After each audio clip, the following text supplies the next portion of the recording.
It's certainly very unusual in international relations for countries to start passing acts in their own country about the conduct of another country in its own country.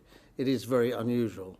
But the United States has been, as the sole superpower, and believing itself to be not only the protector of American interests, but the protector of world values, they have taken actions in many countries with sanctions and other forms of activity. At the moment, I think the overall situation is that America is trying to affect China's movement and direction by economic actions. And the situation with Hong Kong is fundamentally an economic action designed to cause problems for China in what it does in Hong Kong. So we have a tense situation throughout this year, the end of this year, and into the whole of next year with the election in the United States.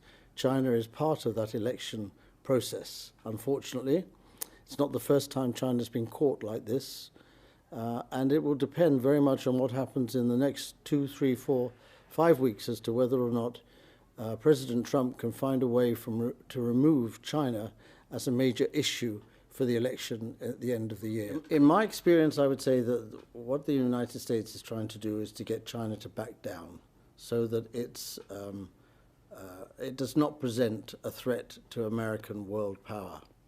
I think the Americans misunderstand China's plans. China does not set out 40 years ago or this morning to remove American power. China set out to restore China as a leading economy of the world and provide a good life and a good society for its people. Now, in doing that, many things change in the world because of the size of the Chinese economy. And it's not unreasonable for China to do that. But the United States find it difficult to accept change. It's very difficult to do anything in Hong Kong while there's violence.